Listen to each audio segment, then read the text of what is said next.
And I'm sorry that you had to come all the way, but like we're really like under a lot of stress here.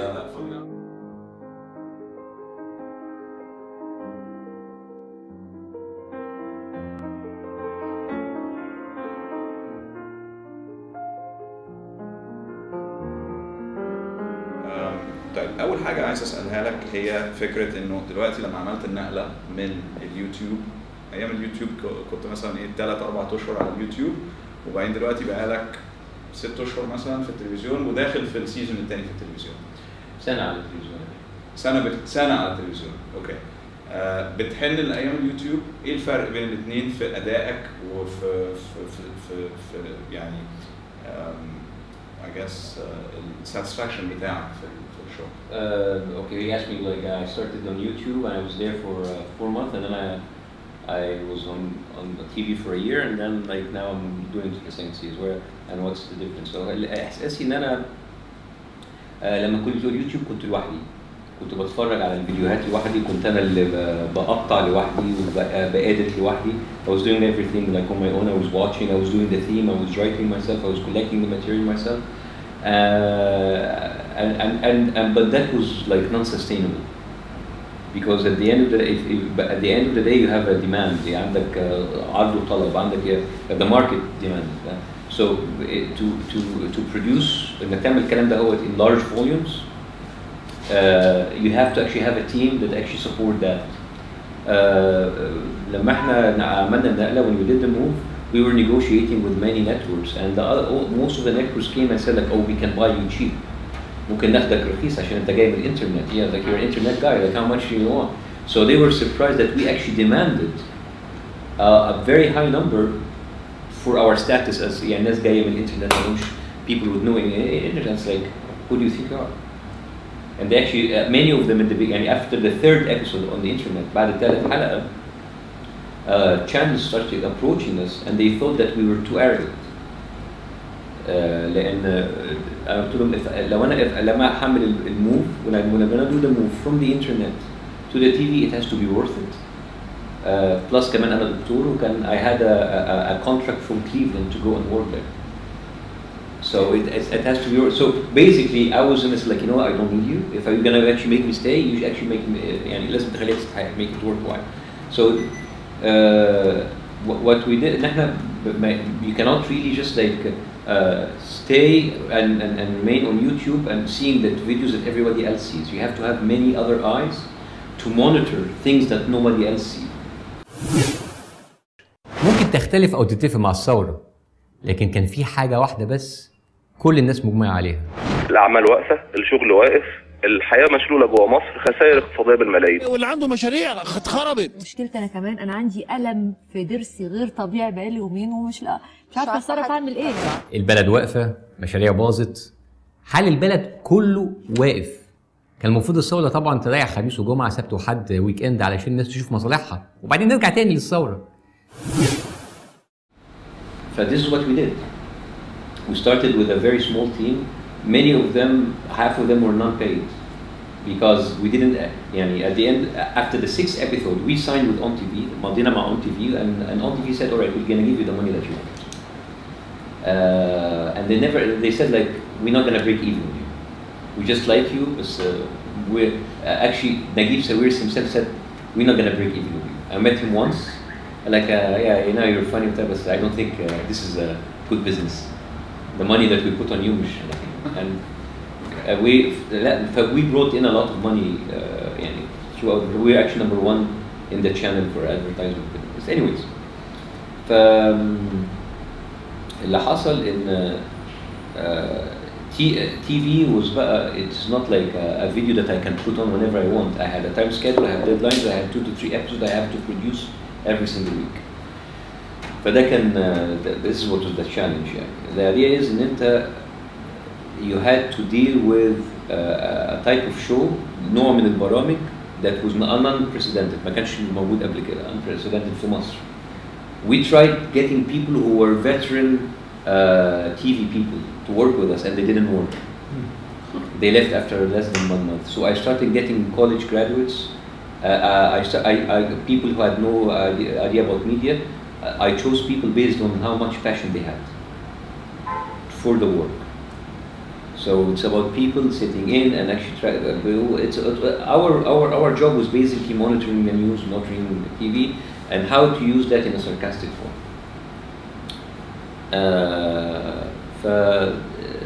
طبعا يعني from YouTube to back to your question, the difference between YouTube and TV the first time, when I did YouTube, I was basically the first 6 episodes I was talking about the people who betrayed the revolution during the 18 days.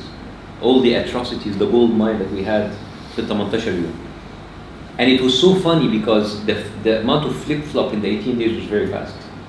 And all the conspiracy thing that happened, عفاف شعيب ومش عارف ايه وبتاع. People are still connected to this because they were funny. يوم ما كنتش لاقي اكل على العشاء، كلت دراع بنت اخويا. معلش يا فوق. احنا منهارين. انت عارفه 10 ايام يعني ايه؟ في اطفال بتاكل. انا بنت اخويا بتقول لي عمته نفسي اكل بيتزا. نفسي اكل كباب. ابن اخويا بيقول لي نفسي ريشه. طفل عمره 2 سنين، لان كنا متعودين احنا نجيب عشاء كل يوم وكده. مفيش، كله قافل. هتاكليهم ايه اطفال دول؟ انا مثلا عندي بنت اخويا الثانيه، عندنا بنت ثانيه زغنطوطه كده، هو بنربيها على الصيد. كان يوم ما لقيتش ولا كباب ولا ريش ولا حتى نيفه. للاسف هجمت على اختها الكبيره وخلصت على دراعها الثاني. خلاص بقى فوق. لكن بعد ما دام عفاف مع حلقه دم نص الشعب المصري بكلامها عن الكباب والريش اللي كتير من الناس ما اكلوش من ساعه جلوس الملك، والبيتزا اللي ناس يا اما فاكراها حاجه حرام شرعا او نوع انتيبيوتيك، رجعت تاني وحرقت دم نص الشعب المصري التاني بكلامها عن مؤامرات لوزعيه جدا. And people accuse me that not being as funny as this because but actually this is not the case. The case is that when we moved to TV, the country was already polarized. It was okay to actually make fun of Tarek, Zakaria and Amr Mustafa and Zahir because it was at everybody's taste. When you move to TV, you started stepping on people's toes. So as every single episode, you lost someone. Every single episode, someone like, oh my God, how come, how dare you? That was a big problem. So for many people thought that الجمهور بتاعي بيتسع, my audience was expanding, but it was shrinking at other points. And these were the people who just wanted an easy laugh. It's like عفاف شوية pizza, ha ha ha ha. That's it. This was the depth of the joke that we did on YouTube. عمرو زكريا علاقات sex in ميدان تحرير, ha ha ha. That was the extent of it. That was how deep that was. It was light, it was deep, it was. Then when we moved, we said we have to move deeper. That's why our first episode it was about Syria, what's happening in Syria and atrocities. It was not funny at all. So people were like, oh, a lot of people were surprised. Ah yes, but we wanted to give a message, so we're not the easy laugh thing. And the thing is that most people in Egypt are in love with the repetitive joke. Oh yeah, do this again. Yeah, tani. It's like, come on. Which you've done as well on TV, but you did it very well. No. The repetitive joke is يعني عفاف شوية بيتزا On the same joke every episode. Yes. Okay. It is يعني خلاص. Okay. خلاص. Is that what you mean? All right. And this is why when we had to go, you had Twitter and Facebook actually burning every single joke. And I'm not going to do it again. We have to look for something else. فاهمني ازاي؟ فدي حاجة. Okay. That was the first move.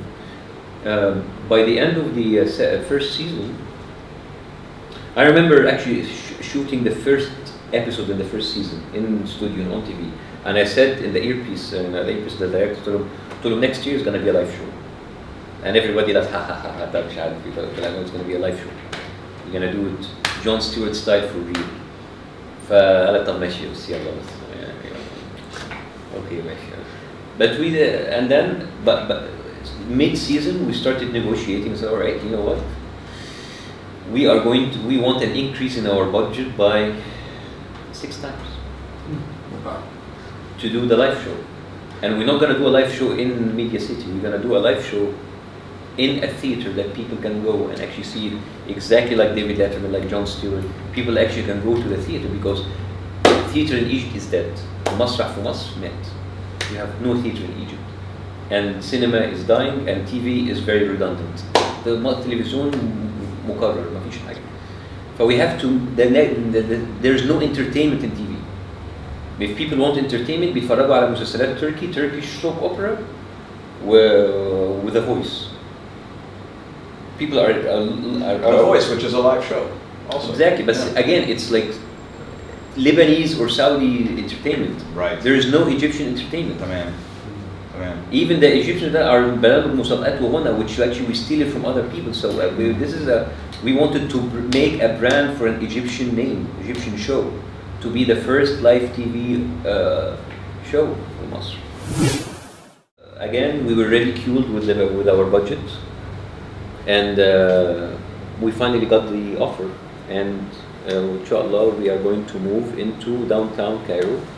We are already doing this cinema radio. Cinema radio, the radio theater is actually made by the same architect who did Radio City in New York.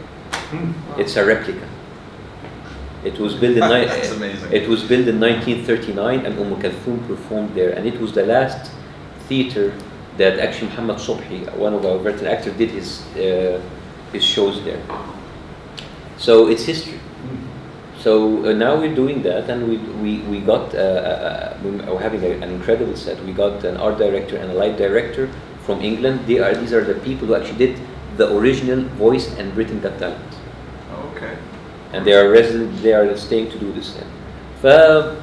We're doing for the second season. But a season gay, people will be even more polarized, and more people will hate us. That's a very simple reason. Sarcasm, السخرية, goes against two things: power, people in power, and right wing. And now we have the right wing people in power. So last year, out of 104 episodes, I did 3 episodes against Islamists, making fun of Islamists. One, a rap song about Ikhwan. It's not even a full episode. That shows a miniature part of a whole episode about elections. The second, مش عارف about like مجلس 2 about مجلس الشعب. And it's like 3 out of 104. And I was coined as anti-Islamist, anti-Ikhwan, I hate Islam, da da da da da. This year, 75 to 80% of my show will be against Islamists. I mean, it's there. I mean, you can't escape it. They have power. They have everything. And if you see some of their material on TV, it's basically borderline fascism. So Borderline fascism. Yeah. So so Jon Stewart is a left wing, and he's anti-right wing all the way. That's gonna be our message. So again, this will be an example, مثال آخر ليه الناس هتفضل تتهمنا وتكرهنا because I'm gonna stepping on their toes. يعني هفضل أنتقدهم كتير. That's gonna be our message. And you know what? If there's, and they need to realize, like, this is good for you. You have a president who is being criticized and ridiculed. This is actually not bad. But هنا في مصر, people here don't get that this is actually a part of good democracy. They are, that's going to be one of the challenges of the second season.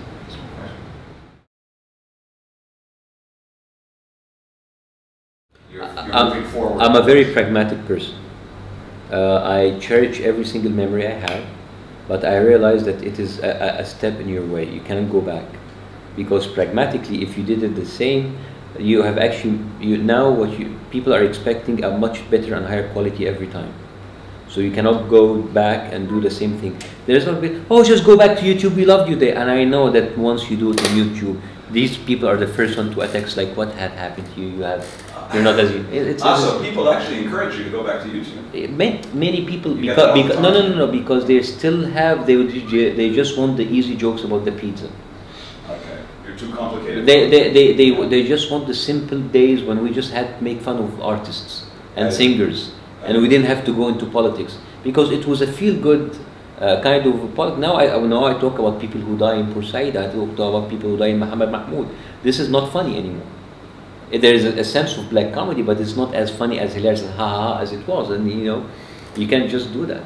And things are going to get more complicated. Of course, I'm gonna talk about the Constitution. I'm gonna talk about like what everyday life. I just can't ignore. I can't ignore all of that for our Kasha joke. Okay. Which hopefully you'll still make. No. Okasha is why? You're not going to make the simple jokes. No. You're not going to take the cheap No, shots. no. You know, Okasha is our Glenbeck, but he's like a very like he's not even as sophisticated as Glenbeck, but you see, as sophisticated as Glenbeck, but. The thing is that I did only 2 or 3 episodes on him, and it was a big hit because this guy is a walking joke. What is the challenge of making a joke on a joke? This is not challenging. Well, it's an easy target. I remember one of your episodes. You said there's certain things where it's just like it's easy. Yeah, you can't resist. Yeah, but but you know what? If it's easy, anybody else can do it. Why are you so special now? Why are you so different by making an easy joke? You do it better. No, but again, it's an easy joke. You know, I want to make fun of the president. That's not an easy joke. I want to make fun of people in power. That's not an easy joke. But making a joke on a walking joke, that's nothing. Any 5 years old can do it. It's not challenging. It's like making fun of the crippled man. You know, you want to make a difference. You make fun of people who matter, and people actually that are very difficult to make jokes about. You have to appeal to people. It's about actually taking people to a different level, because if you're doing the same thing that it's found out there in Facebook and Twitter and YouTube, what makes you so special? Nothing. I mean, for example, like when I'm a kind of person who watches something, I get bored very easily. So that's why you find my segments very quick. You don't spend much time without like something that catches the eye or the ear. So media is about actually being visual. I mean, for example, this is the thing that what's happening to Egyptian media. When you open قنوات التلفزيونية المصرية, Egyptian TV, you see talk shows over talk shows over talk shows over talk shows, 2 hours and 2 hours and 2 hours. So don't you get bored? I mean, you got the art of talk show, and you just like killed it in Egypt. Oprah does a maximum of what, 30 minutes, 45 minutes, and she's the queen of the TV. We come here and we have no problem of actually staying 3 hours on air each night. Seriously? I mean, I actually had, they wanted me to present a weekly 2 hours with my show. I said, like, on my dead body, I'm going to present 45 minutes. So, but this is a lot of money that we pay for 45 minutes. Like, well, you know what? It's quality over quantity. I can give you 3 hours if you want, but it's gonna be just like people like blowing up your ears. Like it's about this kind of media is non-sustainable. I mean, you are actually, people want something that's quick, entertaining, informative, and funny. Something that you work with. You can't just like hours over hours. It's horrible. Bringing in new people. My audience is not shrinking, it's increasing. Yeah. But the people who like me are shrinking. What does that mean? Meaning that even people who hate me still watch the show. That's very good. I'm still an outsider. You're still an outsider. Yeah, we because we all here work in the sense of amateurism, you know, like hell.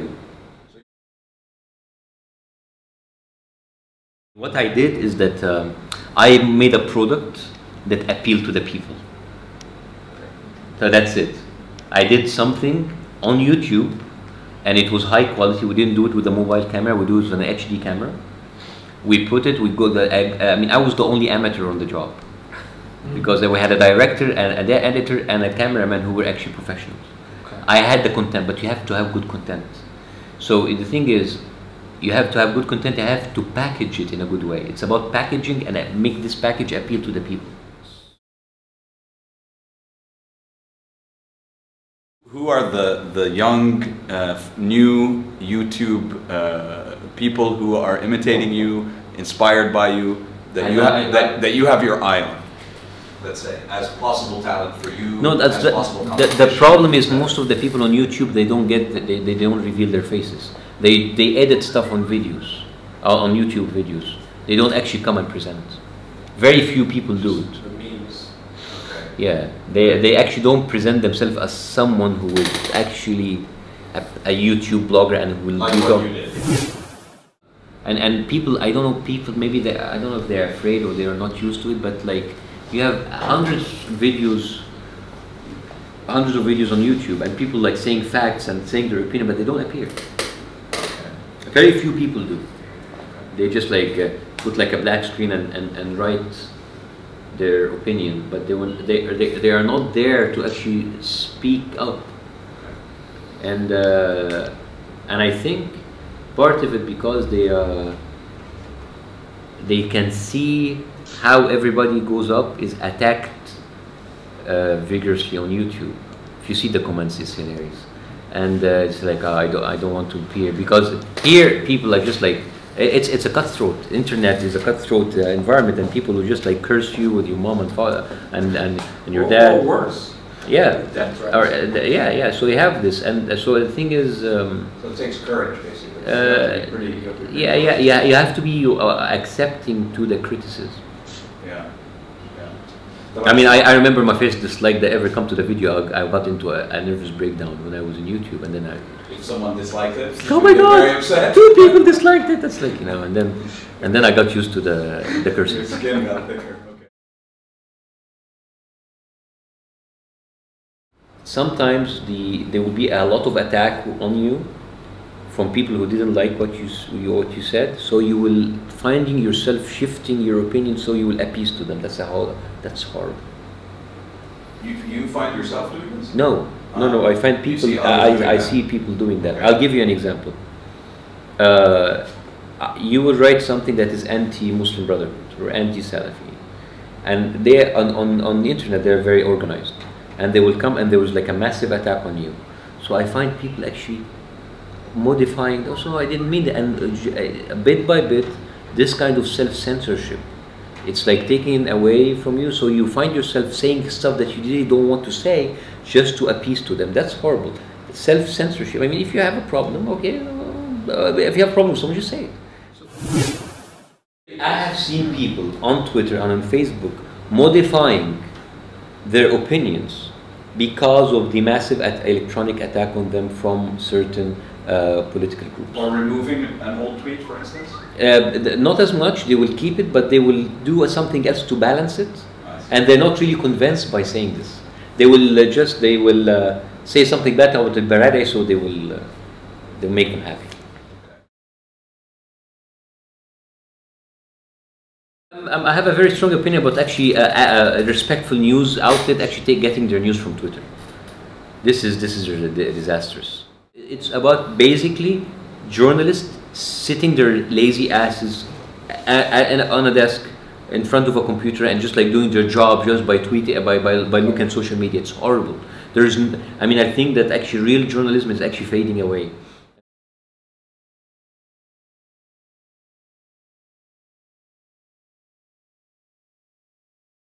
You invite Jon Stewart? I already invited him, and he said he will come next year. Excellent. We are going to release the episode on YouTube once it's aired. 2-3 days later, or maximum 1 week, they're going to be a subtitled version. Okay. Yes. That's part of the... Yeah, so part of and this year it's going to be, we have an Arabic version that will be released, and then a subtitled version like 2-3 days after. طيب ان شاء الله العرض الموسم الثاني هيبتدي 23 نوفمبر ان شاء الله، هيبقى الجمعه. احنا بنصور قبلها بيومين ونذيع الجمعه من كل اسبوع، فان شاء الله كل يوم جمعه على قناه CBC ان شاء الله. التذاكر is gonna be an internet system lottery. There's going to be an application online. It's free. Oh yeah, for free, just like the shows in the US. Yeah. No money exchange will happen. Will take place.